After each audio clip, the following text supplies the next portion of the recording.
Vamos ler a Bíblia então? Amém, irmão. 1 Timóteo capítulo 6, verso 20, 21.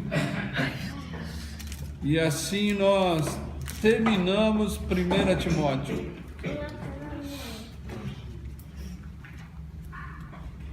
Então, para nós começarmos o verso 20 e 21, o que conversamos ontem? Sobre o que conversamos ontem? Sobre os ricos devem ser generosos em boas obras, boas ações, generosidade. E não ficar acumulando, porque isso não é o sentido da vida correto. O que mais, gente? Não colocarmos a nossa esperança no orgulho, no dinheiro, nas riquezas. O que mais, vô? A gente tem que não pode nem acumular as coisas. Mas lembra o que eu disse primeiro? E depois eu terminei afirmando algumas coisas. Você disse que as pessoas que estão seguras na riqueza são altivas. Mas o que eu afirmei no final? Eu disse que existe o quê? Existe o quê? Uma vida verdadeira. Se existe uma vida verdadeira, é porque existe uma vida falsa. Uma vida de ilusão. E aí a vida verdadeira é o quê? Eu enfatizei algumas coisas que fazem com que a vida se torne verdadeira. É você deixar de ser melhor que os outros, né? De querer ser melhor que os altivo. outros. De ser bem-aventurado, né? De trazer o céu para a terra e viver isso, né? De não ser orgulhoso. Não ter a esperança no dinheiro que tem no bolso. Que mais? Ser rico em boas obras, generoso, lembra? Isso é vida verdadeira. Então, se vida verdadeira é isso, existe uma vida falsa. A vida falsa é ser altivo, querer ser melhor do que os outros, querer ter dinheiro, achar que o dinheiro manda, não ser generoso, não fazer boas obras. Isso é uma vida falsa, ilusória. Para o Novo Testamento, para o Evangelho, a vida verdadeira é uma doação e não é um acúmulo. Então, uma das coisas que nós temos que entender, se queremos seguir o Cristo, você tem que estar disposto a doar a sua vida e não acumular. Então, é uma das coisas que nós precisamos entender. A partir do momento que nós conversamos sobre ser altivo, é que eu não vejo uma pessoa que é altiva, ela não consegue enxergar. Isso eu já conversei há um tempo atrás. Lembra que para o Evangelho a gente tem que olhar para baixo e não para cima? Lembra? Isso é ser altivo. Então, quando eu sou altivo, eu deixo de ver que o outro é imagem e semelhança de Deus. E aí tem todos os problemas possíveis. Quando nós reconhecemos que a pessoa ela é imagem e semelhança de Deus, aí nós temos temor, porque ela foi criada para um propósito definido. E assim eu temo, e por isso eu quero me colocar no mesmo patamar, no mesmo lugar. Teve um senhor que morou aqui com a gente, um italiano, que ele tinha uma afirmação que ele sempre falava: você tem que colocar o meu sapato, colocar o seu pé no meu sapato, é saber o que você está passando. Então, uma vida altiva, eu não consigo enxergar ninguém, eu estou acima dos outros. Então esse é um problema, e essa é uma coisa que o dinheiro traz. Eu acho que eu sou melhor do que os outros porque eu tenho dinheiro. É isso. Né? Então, existe uma forma de viver uma vida verdadeira. Qual é? Vamos lá? Qual é a vida verdadeira que o Evangelho propõe? Verso 18. É o necessário para viver. Não ser altivo, não querer ser mais do que o outro, não colocar esperança no dinheiro que você tem, não importa quanto você tenha. Praticar Ser generosidade. generoso e praticar bondade. Isso é vida verdadeira para o Evangelho. Beleza? Será a base, o alicerce e a estrutura para nós vivermos bem no futuro. Isso, fundamento. E também colocar nossa esperança no lugar certo, né? Que é em Deus. não no dinheiro. Isso. Então vamos lá? O que é vida verdadeira, Rubervan? É andar com Cristo para mim. Não. O que Timóteo falou e que eu repeti agora. É não ser altivo Isso, que mais? e botar as coisas, tirar as coisas do mundo e ser. Não, ter esperança em Deus e não no dinheiro que você tem.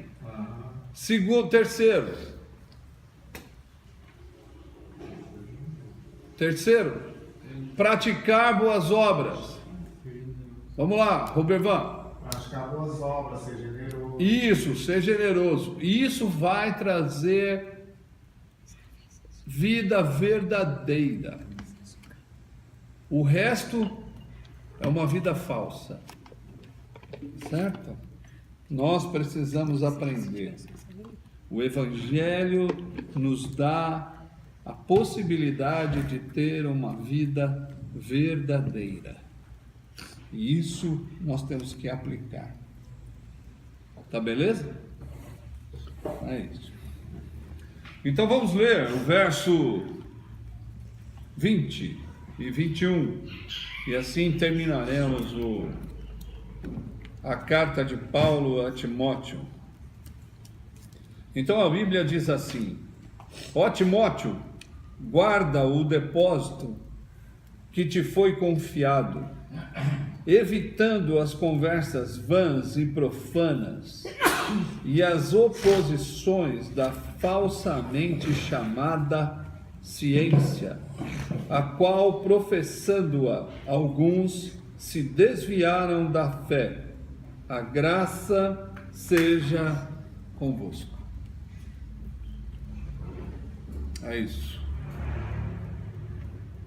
Então, o que eu tenho que guardar?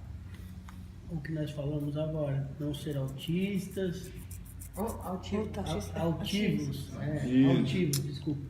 Deixar de ser melhor que os outros, não Isso. ser egoístas, Isso, ser Isso. generosos. isso. Então, essa afirmação que Paulo faz é para que Timóteo guarde tudo o que foi orientado para ele fazer. Timóteo é um jovem solteiro que está numa cidade chamada Éfeso. E uma das coisas que nós temos que entender é que tinha muitos problemas. Ciência aqui é conhecimento, né? Conhecimento não é de tomar ciência, né? Essas coisas. Então, quando ele fala essas coisas para guardar, ele também dá um alerta. Você guarda tudo isso, mas evita algumas coisas. Por que ele fala para evitar algumas coisas? Que nem ele fala para evitar as conversas vãs, as conversas que ofendem a Deus, porque conversas profanas é aquilo que ofende a Deus. As oposições, né, do conhecimento. Por que ele fala que a gente tem que evitar essas coisas? Porque Porque essas coisas nos atraem, Paulo. Mas De certa assim, forma, elas... se eu não evito essas coisas, eu não tenho como guardar aquelas que são importantes. Que para Paulo a importância é eu não ser altivo, ser generoso, ter esperança em Deus, né? E praticar boas obras. Isso para Paulo é de suma importância. Essas conversas podem me contaminar. Não, essas Não conversas, faz grave, né? essas conversas vão enchendo a minha vida. E aí eu não pratico as outras coisas que eu tenho que guardar. Então é a mesma coisa de eu pegar uma roupa suja e colocar na gaveta. Vai chegar uma hora que as roupas limpas não vão poder mais estar naquela gaveta. É a mesma coisa, né? Então, guardar significa que eu tenho que deixar algumas coisas, abandonar algumas coisas, para eu poder guardar outras. É a mesma coisa que Paulo usa lá em Efésios, quando ele diz que a gente tem que se despir para poder vestir. Então, é isso que Paulo está falando para Timóteo. Timóteo, você guarda essas coisas, mas para guardar você tem que evitar outras, né? Para poder ter mais espaço. Então, ele também está dizendo que quando eu evito essas coisas, eu tenho mais tempo para me focar naquilo que é importante para a minha vida. Então essa é uma coisa que a gente precisa entender, né? Então foi dado a Timóteo toda a orientação necessária para que ele possa ser um homem que siga Cristo e seja bom. E assim Paulo vai dizer que Timóteo tem que evitar algumas coisas, né? Então, a coisa interessante de Paulo é a construção que Paulo sempre faz, né? Ele sempre diz da seguinte forma: faça isso, mas não faça aquilo. É uma forma de escrever para orientar. Então Paulo, ele nunca deixa de falar das coisas que são importantes para a vida e as coisas que não são importantes para a vida. Então ele sempre vai trabalhar essas duas questões. Por isso que ele diz para Timóteo: guarda, né, o que foi confiado, evitando as conversas vãs e profanas. Então toda conversa, a gente precisa ter um pensamento se agrada a Deus ou não agrada a Deus. Porque tudo que é profano, para Paulo, é algo que não agrada a Deus. Está fora do âmbito da pessoa que segue Jesus. Profano. E o que é profano? Profano para Paulo, é aquilo que desagrada a Deus. Pode ser.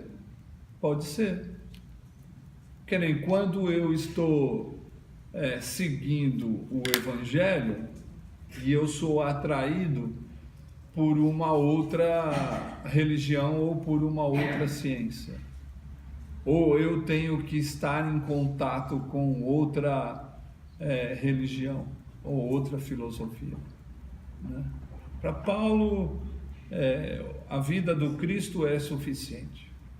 Entender o Cristo para Paulo foi a melhor coisa que aconteceu no mundo. Então o resto é profano. Mas a gente pode traduzir profano por aquilo que desagrada a Deus, né? Tá certo? Então essa é a coisa. E uma das coisas que acontecem no nosso meio é sobre os conhecimentos que essas conversas vãs e profanas trazem para a vida do cristão, até que ele se torne a oposição. Por que ele fala sobre oposições? Porque oposição aqui é uma resistência à verdade, ou uma resistência à unidade. E isso é importante a gente entender quando ele fala sobre oposição. Oposição à verdade e à unidade. E aí, Paulo está dizendo que tem que fugir, evitar essas coisas. A oposição. Por quê? Porque não leva a nada. Porque leva a simplesmente a fragmentar a comunidade que está sendo formada, né? Então essa é uma condição de viver, né? Bom dia, Fabi. Bom dia. Tudo bem?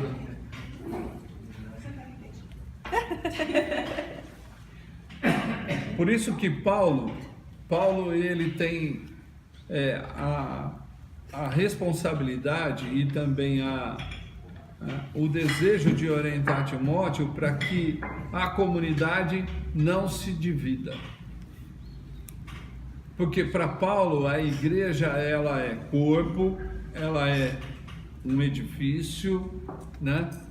É sempre uma família, que na época a família não se desintegrava, o edifício também não, o corpo também não. Então ele dá exemplo de unidade que não pode ser quebrada, não pode ser dividida, e oposições simplesmente dividem, né? Ah, mas isso significa que eu não posso falar contra? Isso significa que eu não posso criticar? Isso significa que eu não posso perguntar? Isso significa que eu tenho que aceitar tudo? Não. Não. Mas eu tenho que olhar de verdade para uma situação que o que eu tenho que fazer para que o corpo se torne unido, né? Então eu tenho que trabalhar pela unidade. E essa é uma condição importante para a vida do cristão, né? Para a vida do cristão. Então Paulo vai dizer que a gente tem que evitar essas coisas. Eu tenho uma dúvida. Pode falar.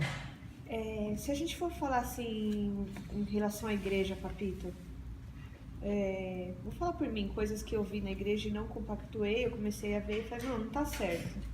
E aí, que nesse contexto que a gente está falando, pela unidade? Então eu tenho que trabalhar para a unidade. Então o que eu tenho que fazer? Está errado? Eu tenho que primeiro procurar saber se está errado de verdade.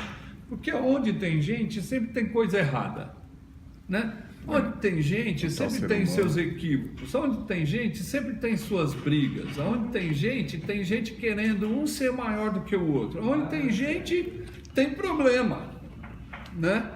Onde tem gente, tem problema.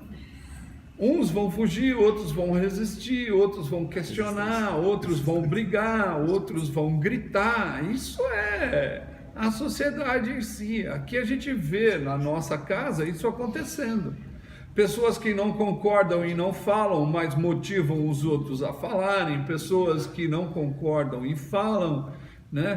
Pessoas que não concordam, mas não abrem a boca, só abre a boca quando alguém fala. Tudo isso acontece na sociedade.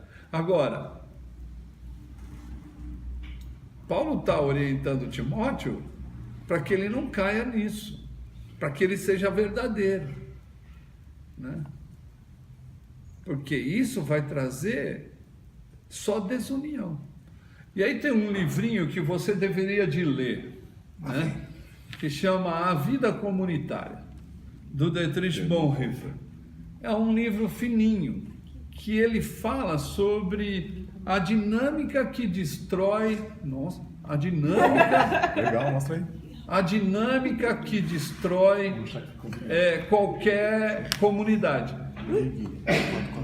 É essa oposição de não ter coragem de assumir uma verdade. Então é melhor falar pelos cantos, que isso vai contaminando a vida da comunidade, do que expor na mesa e tentar sanar os problemas. Então nós somos muito assim. Todos nós somos muito assim. Mas Dietrich Bonhoeffer vai dizer que quando eu ajo com violência, a pessoa vai revidar. E quando eu justifico o meu erro, eu tenho que condenar alguém. É muito claro que ele diz. Meu Deus. E quando eu condeno alguém por causa do meu erro, que eu justifico, eu estou transferindo para ele. E aí, essa dinâmica sempre vai acontecer. Uma pessoa vem falar mal da outra, que isso é normal aqui na nossa casa, né? A gente precisa assumir, né? Você talvez não fale na mesa, mas você fala pelos cantos, né? Eu estou 21 anos e eu sei o que acontece. Mas aí você justifica o seu erro e condena o outro. Aí a pessoa vem e fala para você do seu erro, você vai justificar e vai condenar o outro. E isso vai contaminando e vai minando. É isso que Paulo está dizendo sobre ser oposição. Você vai criando uma dificuldade, uma tristeza, uma angústia, uma amargura, que você não sai dessa dinâmica nunca. Como que eu faço para quebrar essa dinâmica? O silêncio. Foi o que Jesus fez diante de Pôncio Pilatos. Pôncio Pilatos falou a verdade dele. Mas quando estava falando mentira, ele ficou em silêncio. Então, essa é o ciclo que Dietrich Bonhoeffer vai dizer que acaba com a comunidade. Por isso que ele está falando para a gente evitar a oposição. Viu, Fel? Não é? E aí vai dizer que isso vai cair naquilo que eu já disse. Vão se desviar da fé. É o que ele vai falar no verso 21. E por que ele termina? A graça seja convosco. Porque só a graça para aguentar essa desgraça da humanidade. É isso. É o rap? A É graça isso. para aguentar a desgraça. É só assim para aguentar, né? A desgraça da humanidade. É só a graça. Não tem jeito. Que diz?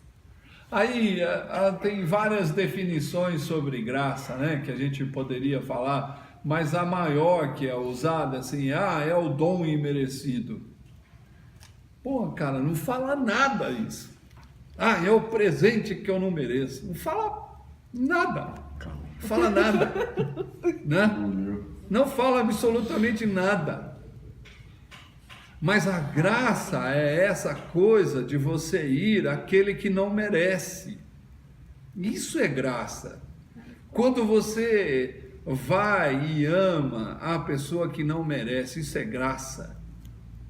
Quando você olha e fala, pô, esse cara me enche o saco, que isso é constante aqui na nossa casa.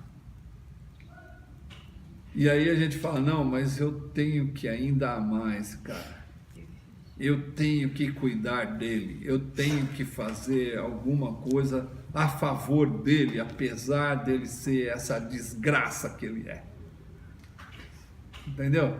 Isso é graça. Então, Paulo quer que Timóteo entenda que a graça alcança todos os inimigos e todas as pessoas que não merecem absolutamente nada.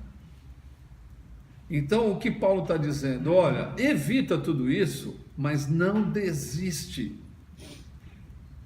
Evita todas essas coisas, mas não desiste do maldoso, do fofoqueiro.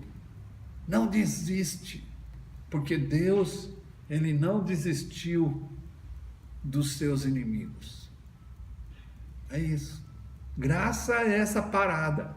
Não desistir dos inimigos. Cara, como é difícil. Como é difícil essa parada. Ainda bem que Deus trata com a eternidade, meu amigo. Porque se Deus não tivesse a eternidade, todos nós não estaríamos mais aqui. Porque eu vejo por mim mesmo, né? Eu vejo por mim mesmo. Quanto tempo eu demoro para ir atrás do meu inimigo? Quanto tempo? Se eu taxo a pessoa como meu inimigo, eu demoro para reatar, para reconciliar, para trazer de volta a amizade. E tem pessoas que vão morrer e não vão acertar a situação dela. Então essa coisa, eu olho, é por isso que eu não desisti ainda do Evangelho. Porque Deus, Ele não desiste de mim, apesar dessa desgraça que eu sou.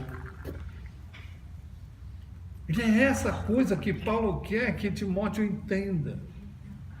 Por isso que ele fala, a graça esteja com você. Porque se a graça não estiver com você, cara, você não vai aguentar a vida cristã. Que a vida cristã é totalmente inversa a qualquer imposição social que a gente tenha. E cara, como é difícil. Como é difícil nós vivermos dessa forma. E se a gente define só a graça como dom imerecido e não pensa mais absolutamente nada, nós vamos ficar nessa repetição para o resto da vida, que não serve, não tem prática nenhuma para a nossa vida. Então, quando Paulo diz a graça esteja com você, é porque todos esses desgraçados vão aparecer na sua vida e você vai ter que trazê-los para perto, amá-los, fazer bondade, ser generoso. Complicado.